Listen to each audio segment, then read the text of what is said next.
Welcome to Heart with Anna, featuring your host, Anna Jaworski. Our program is designed to empower the CHD or congenital heart defect community.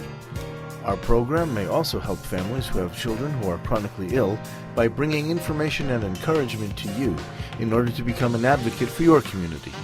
Now, here is Anna Jaworski.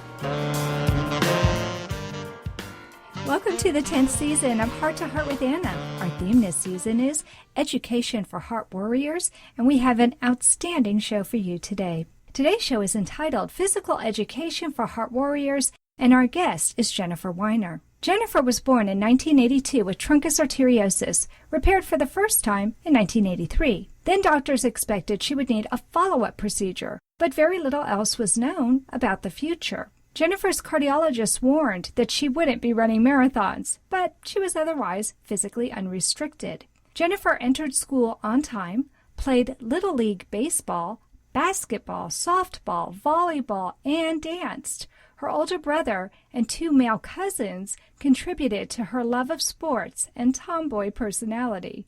High school sports, however, were more competitive, so Jennifer continued playing softball through this park district. She had her second open-heart surgery during senior year and was held out of gym class and sports for the year. After high school, Jennifer moved in at DePaul University, ultimately graduating with a degree in elementary education. She later returned to school to complete her master's in English and creative writing. Welcome to Heart with Anna, Jennifer. Hi, thanks for having me. Well, I just love it that we have so much in common because, as you know, I'm a writer, and as you know, I was a teacher, and I was so happy to see that you had been a teacher and had studied education, and also what some people may not know is that you've been behind the scenes helping me write scripts for Season 9 of Heart to Heart with Anna. I have, yeah. It's been a lot of fun. Well, so here you are, and now you're actually a guest, and I get to know you even better, so I'm really excited about this. You said in your bio that you were a tomboy, and I cannot believe all the sports that you were involved with. You also said you had an older brother and two male cousins. Do you think that you were so physical because you were just trying to keep up with them? I think they definitely had a lot to do with it. Growing up, I wanted to do whatever they did. I wanted to follow them wherever they went, so they definitely rubbed off on me. I remember when we were kids, we all used to go to another relative's house for summer holidays. He lived up in Mundelein by the lake. It was right off of the water, and they used to have these buoy rafts out in the water. And I was too little to swim out to them, and my cousins and my brother would all go out, and I'd sneak behind them and follow them out there. And as soon as they'd catch me, they'd throw me off the raft, and I'd have to swim back. And then I remembered this, man, I wanted to do everything. I wanted to be everywhere they were. There's this picture that we have of the three of them. My brother's in the middle, and my two cousins are on the ends. And then in the very edge of the picture, you can just see this tiny arm with this frilly short sleeve on the shoulder. And that's my arm trying to be in their picture. They didn't even want me in their picture.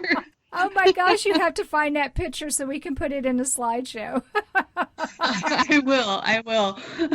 Oh my gosh, that's so funny. Yeah, I was their shadow, that's for sure. Yeah.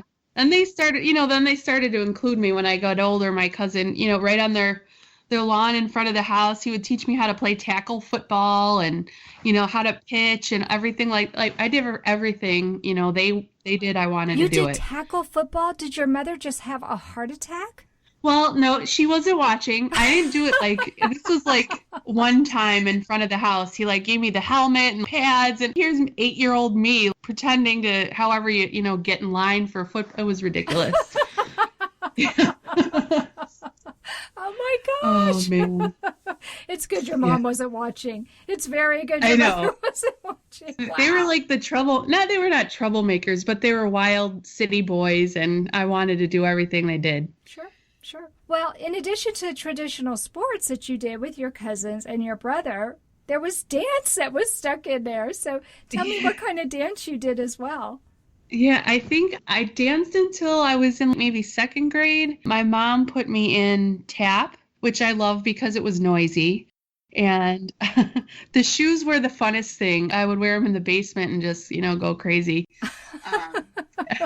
Was your brother also in tap class with you?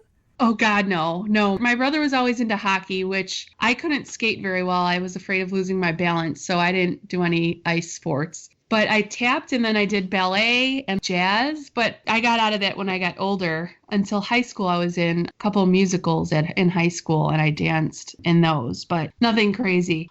When I was an adult, we took some hip hop classes for fun. Like my friends would do it for exercise. Uh-huh. And it was hard after a while for me to keep up with them. So I would take my break in the back of the class and be like, you guys go ahead. I'll come back in when I, catch my breath. I can just imagine. Yeah, we've done some line dancing at like some of the country theme bars in the area. They do it, once a month or something. So we'd go. It's fun. It is fun. It is fun. So tell me what your all-time favorite sport was when you were young and why.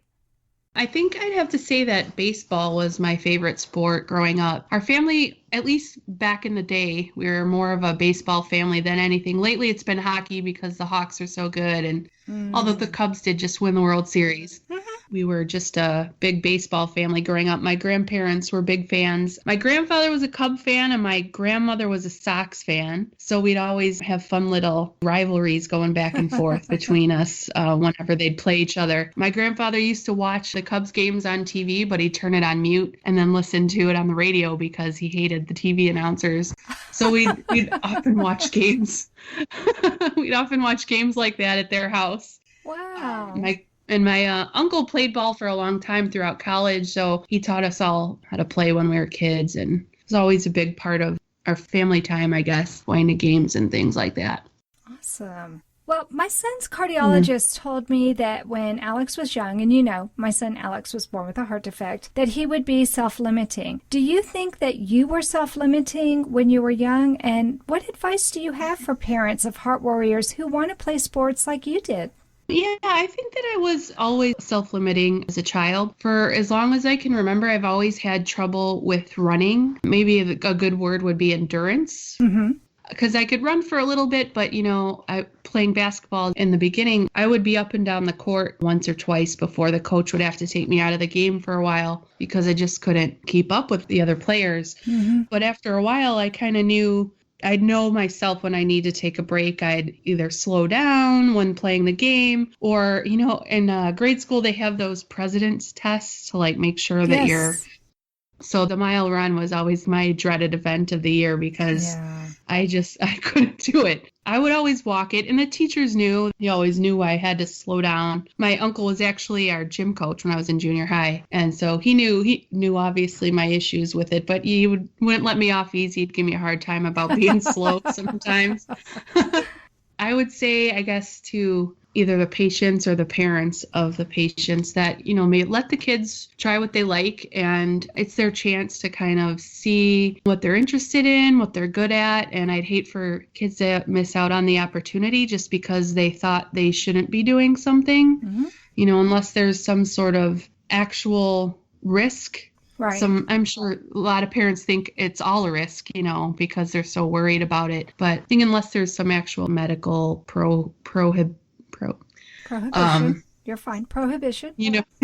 Prohibition. Yeah, I couldn't get the word out. Then I think to, give them a chance. And if they feel like they start to learn their own body and they know what they can handle and what they can't, and they'll know when they need to kind of slow down. I think it's hard because, especially while you're still in school, you don't want to be that kid that misses out on something or stands out from the rest of the group. Right. And I know that I would worry about saying to the teachers sometimes, I can't do this, or I need to take a rest, because you don't want to cause trouble or, rock the boat or whatever. But you learn how you're feeling it's not something to take a chance with. And if you need to stop, you need to stop. But I wouldn't let that dissuade anyone from trying something they really want to give a chance. That is perfect advice. And I can't believe it, but we need to take a quick commercial break already. But don't leave yet, because coming up next, we're going to talk to Jennifer about sports in school when we return to Heart with Anna. The most common themes that I hear is why. She always needed a lot of attention. She had strokes. Even though it's a natural inclination to withdraw from the CHD community, I think being a part of it helped me be part of the solution. Heart to Heart with Michael. Please join us every Thursday at noon Eastern. I'm Michael Lieben, and I'll be your host as we talk with people from around the world who have experienced those most difficult moments. You are listening to Heart with Anna. If you have a question or comment that you would like addressed on our show, please send an email to Anna Jaworski at anna@hearttoheartwithanna.com. That's anna@hearttoheartwithanna.com. Now, back to Heart with Anna. Welcome back to our show, Heart to Heart with Anna, a show for the congenital heart defect community. Today our topic is physical education for heart warriors, and today's guest is Jennifer Weiner. We just finished talking with Jennifer about what it was like for her growing up with a brother and 2 male cousins. I loved hearing about how she enjoyed playing sports and so many different ones, and how she even danced. I just think that's so fabulous. So what was your physical activity like in elementary school, Jennifer? Did you have any restrictions? You were just talking to us. It almost sounds like you had no restrictions. No, in elementary school, I didn't have any restrictions at all. I knew from the beginning that I would have some trouble with the running, that I might not be able to keep up, and that was definitely the case as I went through school. But the doctors didn't actually put any restrictions on me. So you mentioned earlier the sports that I played, volleyball and basketball and softball. In Girl Scouts, we did hiking and horseback riding. So I did all those things with my classmates. I wouldn't say that I was ever, the best athlete or the fastest kid on any team, but I did stay pretty active. I just love that. I love that. And I know that the parents who are listening right now who are pregnant with a baby that's going to have a heart defect or have small children and are wondering, oh no, will my kid never be able to play on the teams? They're going to be so encouraged by hearing your story, because I could see where maybe 30 years ago, doctors and parents would have put more restrictions on you. So for you back then to have led pretty much a restriction-free life when it came to physical education, I just think that's fabulous. Yeah. And you haven't suffered any repercussions from that, right? No, not as of yet, no. And I think my parents were a big help. They always encouraged me to play whatever I wanted to play and to get out there and just have fun. Absolutely. I love that. I have to meet your parents someday. They just sound like fabulous people. Yeah, they are. How did that change as far as your physical activity level when you got older and started high school? Were you able to still keep up with your teammates? I think as I got older, it got a little bit harder for me to keep up with my classmates and with my teammates. Freshman year of high school, I did try out for our softball team at the school, and there was a part of the tryouts where they want you to run up the stairs and around the west wing of our building and then back down into the gym. And I told the coach outright, I'm not going to be able to do that. I can't, Yeah. Stairs are my downfall, and then running is my next downfall. Yeah. And was this coach your uncle still? No, this was high school. This was the softball coach at Fenwick High School. And she said to me, okay, you don't have to do this running part. Putting those two things together might just, knock me out. So the time came for them to announce the people who made the team. And she said to me, sorry, I just think this is too competitive for you to keep playing on the team. So I didn't make the high school team, and I kind of decided that I wasn't going to try out again because I figured it was because my health that I wouldn't be able to keep up. So I just kept playing on the Park District with the town I live in. It's a small town, so it wasn't competitive like some of the other leagues you hear about. It was everyone makes a team, everybody plays. And I usually, that's nice. Yeah, I usually pitched or I played shortstop, and it was a lot of fun playing, with other kids my age and a little bit more of a relaxed kind of recreational setting. What I love about that is that you chose positions, or maybe your coach chose positions that was not like the outfielder where you might have to run and run and run. I mean, how smart is that? Yeah. And really also smart not to have you as the catcher, because all of that crouching probably wouldn't have been very good or easy for you either. So they picked the two positions that were perfect for you, that didn't have too much running, and yet you still were a vital part of the team. Yeah, I think that's part of what I loved about softball, too. Sure, there's running involved. You have to run from base to base, but it's not continuous running like basketball is, for instance. Or soccer. Yeah, or soccer. I would never have lasted in soccer. That would have been a joke. For me, too. And I have a good heart. But I live in Texas, and it's so hot here, and I don't do well in the heat, especially running in the heat. That's just not, doesn't work for me. It just doesn't work at all. Yeah. Yeah, luckily I'm just old enough that soccer wasn't a big thing when I was young. So Okay, so you dodged that bullet.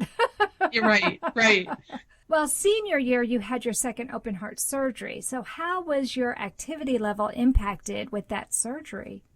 I think by that point, I had gotten pretty slow and tired, I guess. I guess that sounds right. My mom had mentioned, you're napping a lot and, a little bit slower than normal. So my activity had definitely gone down. I did still participate in summer sports in the park district, but by the time I had my surgery, I wasn't allowed to play, even involved in gym class during the school year. They put me in the office to work with the administrators in the office to help them out during my gym class. And then I wasn't allowed to play any sports the rest of that year. And then that was the first time I got restrictions from my cardiologist, although his restriction was no weightlifting, which I wasn't looking to do anyways.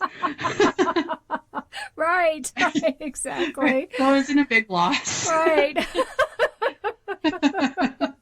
Don't you love it when your restrictions are things you weren't going to do anyway? Yeah, exactly. And, this softball was an issue. He didn't want me to play until at least the next summer because, was worried about contact, the ball hitting me in the chest or something like that. Or somebody running into you.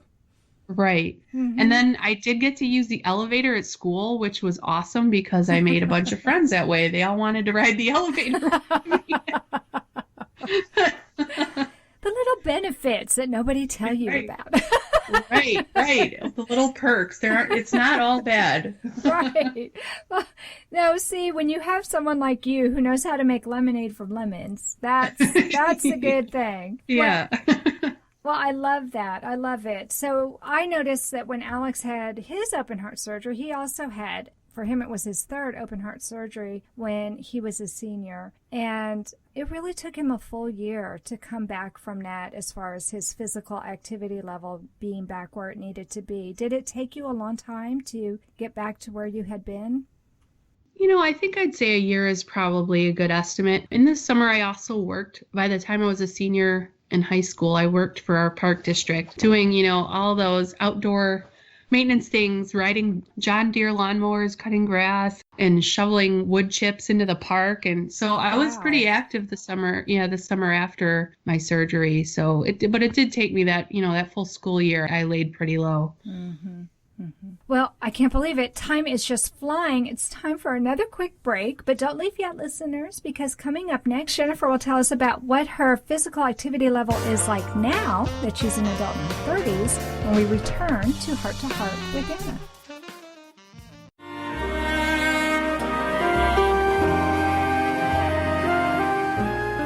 Home Tonight Forever by the Baby Blue Sound Collective.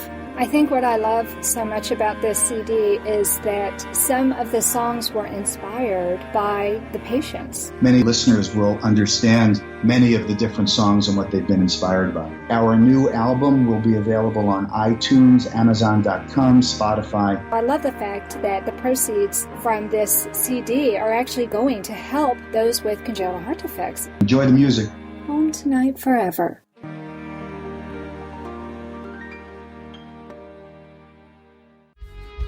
When I saw so many of these CHD groups growing, I found family just ready to join me.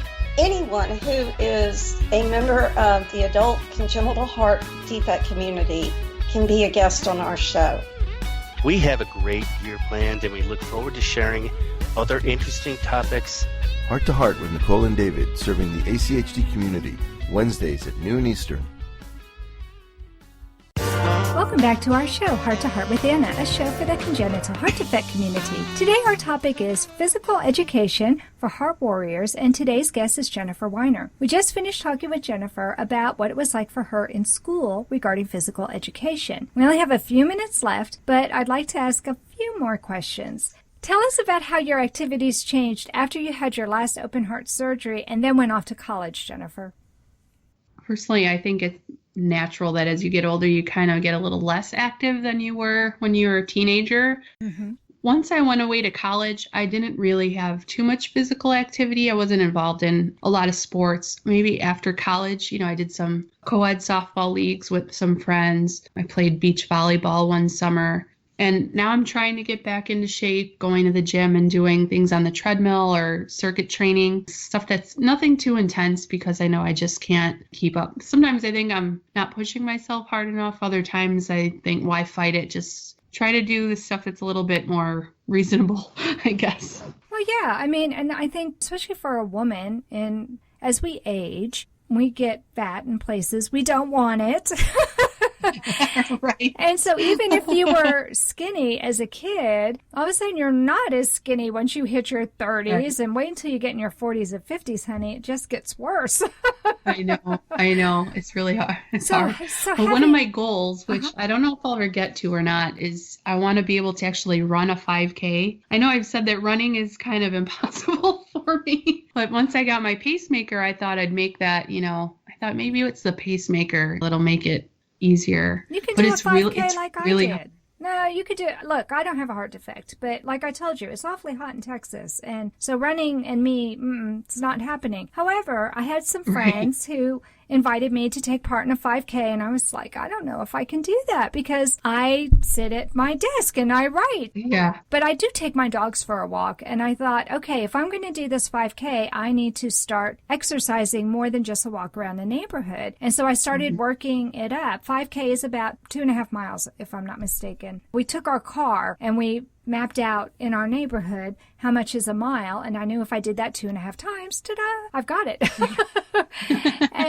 and so Missy, my little schnauzer, she was all game for this, yeah. And so I started taking her on longer and longer walks, and I walked the 5K. I knew there was no way that I could run it, but I walked it. And you know what? It felt really good. And there were a lot of people who were heart healthy just like me. And like I said, it's hot down here and it's so humid. We were doing it in the hill country in Austin, and walking was just fine with all of us.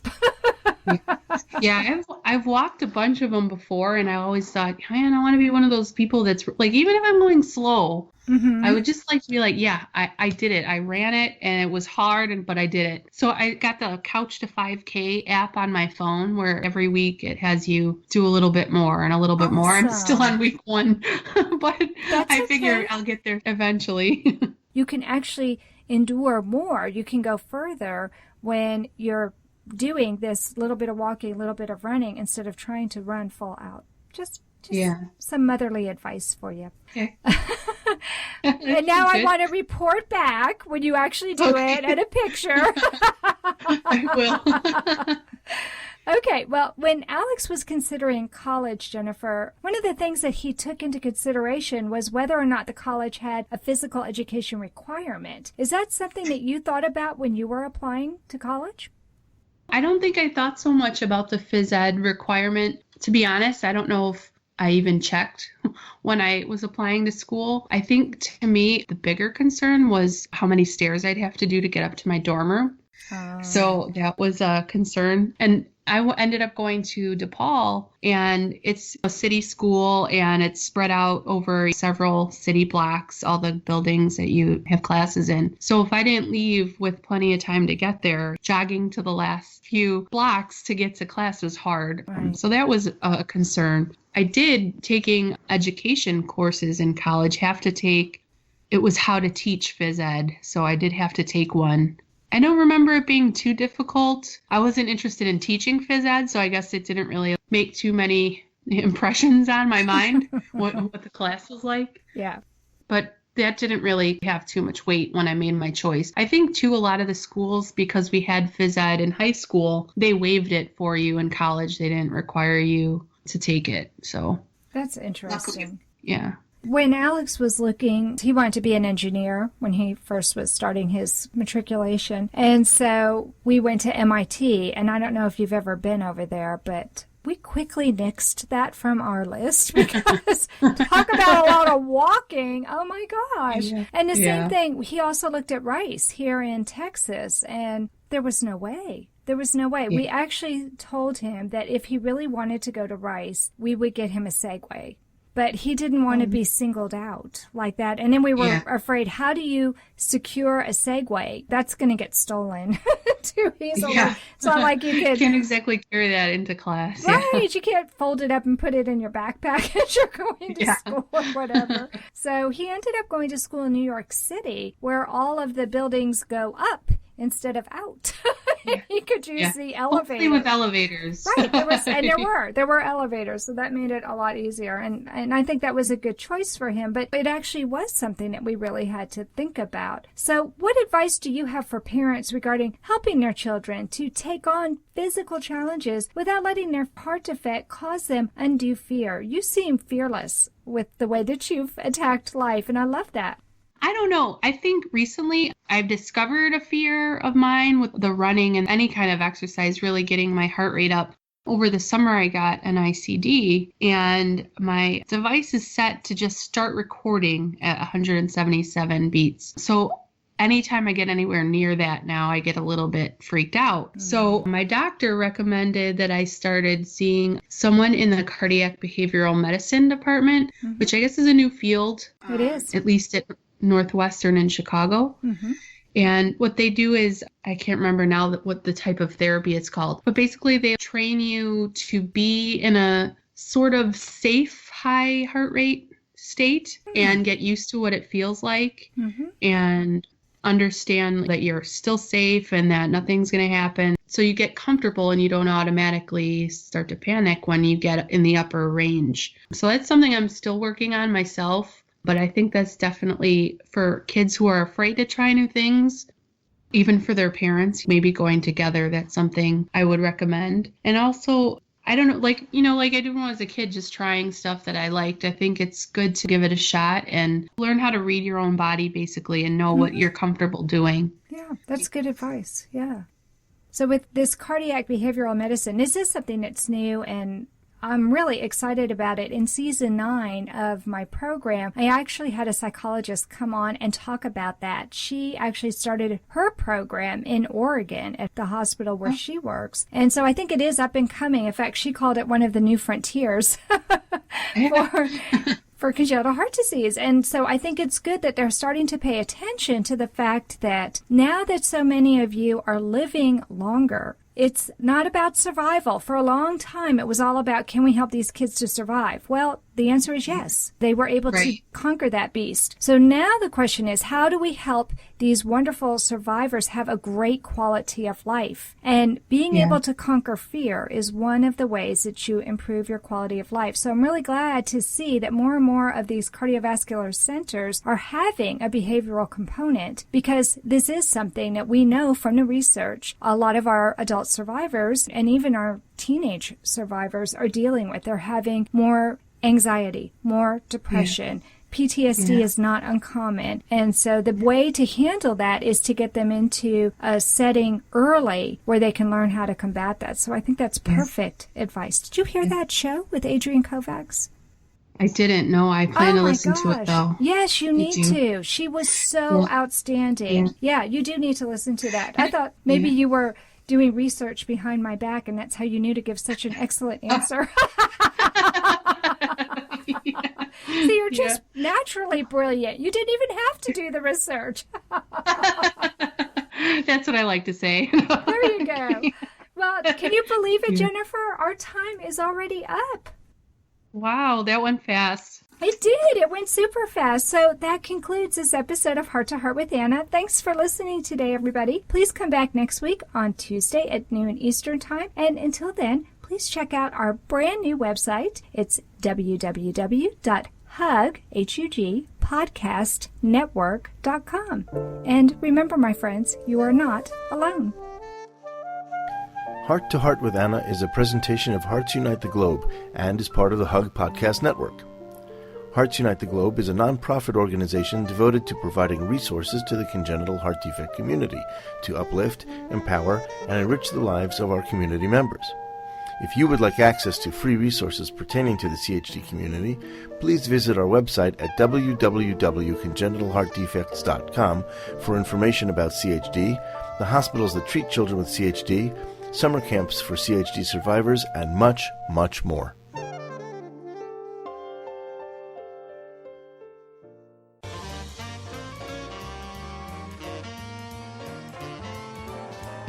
Thank you again for joining us this week. We hope you have been inspired and empowered to become an advocate for the congenital heart defect community. Heart to Heart with Anna, with your host Anna Jaworski, can be heard every Tuesday at 12 noon Eastern Time.